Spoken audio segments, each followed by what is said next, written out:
Lassie Farm here. One of my subscribers brought to my attention I didn't have a full-length video today. It's like, well, what the hell's that about? Well, let's take a look at some Miami Vice.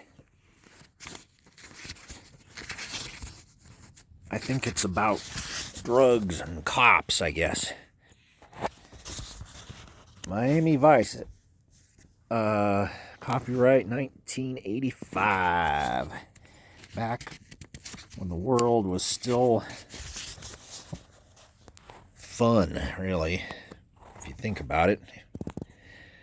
The deal is going down, thought Tubbs. And about the deal, he couldn't care less. Everything reminded him of his brother and how his brother had bought it. What was the joke?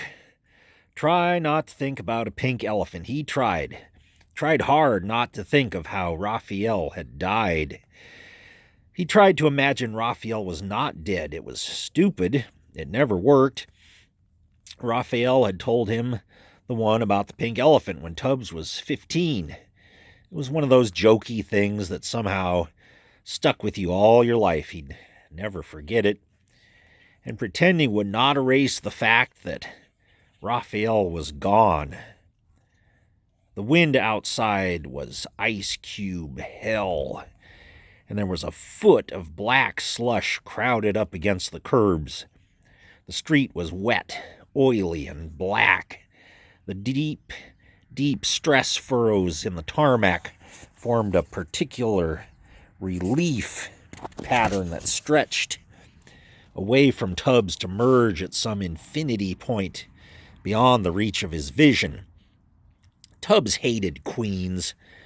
The Bogota North section of Jackson Heights was like a bombed-out DMZ, fire-charred, boarded-up storefronts, dead animals frozen under the snow, crumbling brownstone tenements, street lamps blown out in anger, the occasional hulk of a wrecked and stripped automobile consumed by fire. The cars seemed to have blown themselves to smithereens, committing suicide rather than remain in this part of town. The car Tubbs waited in had been Raphael's, a diamond black Chrysler Braham with buff leather upholstery. The harsh winter had sandblasted away some of the showroom shine. Inside, the car smelled as new as it had when Raphael first tooled it on home.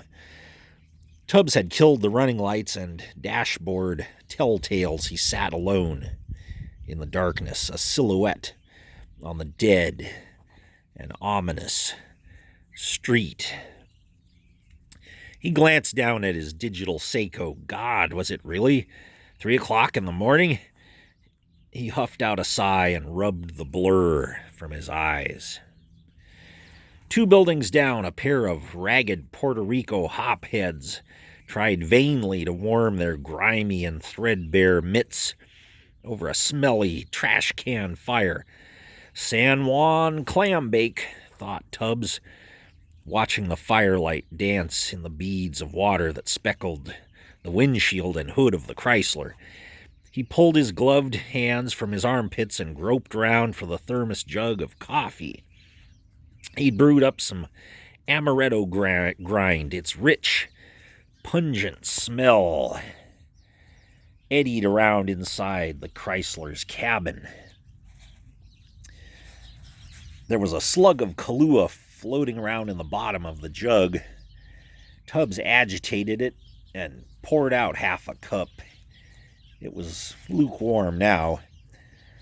The burnouts stoking the trash can fire jabbered at one another.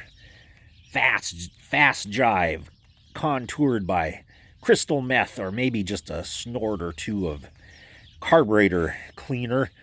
God only knew what was wrapped in the brown bag they swigged from. Cheap port wine mixed with aftershave, Sterno cocktail, a shot of wood alcohol with airplane glue chaser. He drained the plastic cup and refocused his eyes on a surgical steel gray Mercedes parked a block and a half down on the opposite side of the street. A car stripper's dream. Tubbs knew he was not visible to the driver of the other car. He'd worked tails with Raphael before and knew how to stay out of sight. After 25 yards, the chrome on the Chrysler just looked like more snow, and the junkie fire was between them. Plumes of exhaust periodically chuffed from the Mercedes and spun up into the chilly air. The driver was working his heater.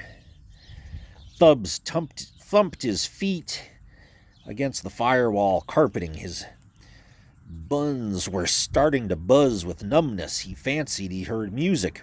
Wait a second, he did hear music. His eyes identified the bridge from Miss You by the Stones. Jagger was pushing it out about sleeping all alone. Now, that was a giggle. It was behind him. He caught movement in the rear view. Three dudes prowling along in the dark. Fatigue jackets, battered pork pie toppers, army surplus boots for stomping. The mirror threw back the glint of a suitcase-sized ghetto blaster that pumped out the tunes. Tubbs did not turn around. The music got louder and moved around to the driver's side. After a second, a sawed-off glove tapped knuckles on Tubbs' window hard enough to make little pellets of water roll downward. "Say, bro!" Louder, scumwad, Tubbs thought. And the Mercedes would notice. The dudes wanted trouble. They owned the street. He'd have to deal with them. A fist now banging on the glass. "Yo, my man!" Tubbs cranked down the window and stared at them with the expression of someone who has just found a dead fly on his pastrami on rye. The foremost punk cracked a serpent's grin and planted his hands on the door jamb. All three were Latinos. The one with the stereo stood furthest back, legs aggressively apart. Dumb punk had been watching too many rock videos, thought Tubbs. The second one had his hands in his pockets. He'd be the one to watch, while the first one would do the talking. Tubbs knew the drill. As the left hand rolled down the window, his right cleared away the thermos and edged beneath a knit blanket covering the other half of the seat. "Got a couple of 20s I can hold, brother?" "I'm not your damn brother," Tubbs said, flat and low. "Say what?" The first punk nodded, and his confederate hawked and blew a cloudy spitwad onto the windshield. It oozed downward. "Like I say, we need the 20s to hold for the wash and wax, man." Nothing had happened with the Mercedes, but Tubbs couldn't afford to screw around. He looked up at the leader. "Beat it!" The trio cracked up in the overblown laughter of the terminally macho adolescent. "This Chuck thinks he's Michael Jackson or something." Then the Confederate made his move, flashing out an army bayonet from the depths of his coat. The blade was dull black and at least 10 inches long.